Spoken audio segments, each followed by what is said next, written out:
నమస్తే, welcome to are media. నేను ప్రదీప్. జగన్ ఇటీవల చూసుకుంటే పుంగనూరు పర్యటన ఎక్కడైతే బాలికను హత్య చేశారో చిత్తూరు జిల్లా పుంగనూరులో పర్యటించాలనుకున్నారు. కానీ నిన్న రాష్ట్ర మంత్రులు ముగ్గురు ఆగమేఘాల మీద జగన్ పర్యటన ఉంటుందని 9వ తారీఖు ఉంటుందని వైసీపీ వర్గాలు డిక్లేర్ చేసిన సమయంలో రాష్ట్ర కేబినెట్ నుంచి ముగ్గురు మంత్రులు వెళ్లి కుటుంబాన్ని పరామర్శించి ఆర్థిక సాయం ప్రకటించారు.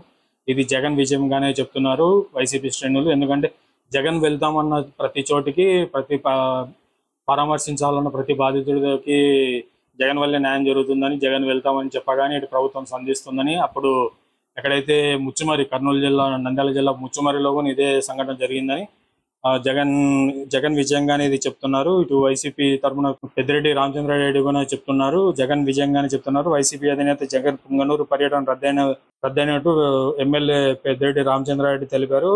హత్యకు గురైన 6 ఏళ్ల చిన్నారి కుటుంబాన్ని ఎల్లుండి పరామర్శించాల్సి ఉండగా అనివార్య కారణాలతో రద్దు చేసుకున్నట్లు చెప్పారు.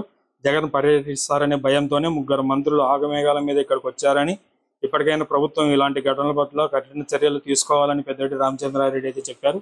జగన్ వెళ్తామన్న ప్రతి చోటికి ప్రభుత్వం ముందే వెళ్ళి, అంటే జగన్ ప్రకటించిన తర్వాత ప్రభుత్వం మేల్కొంటుందని వైసీపీ వర్గాలు చెప్తున్నాయి. అటు ముచ్చుమరి ఘటన అయితే కావచ్చు, ఇప్పుడు పుంగనూరులో జరిగిన 6 ఏళ్ల బాలిక హత్య విషయం అయితే కావచ్చు, ఇది వైసీపీ విజయం కానీ, అటు పెద్దిరెడ్డి రామచంద్రారెడ్డి కానీ వైసీపీ శ్రేణులు కానీ చెప్తున్నారు.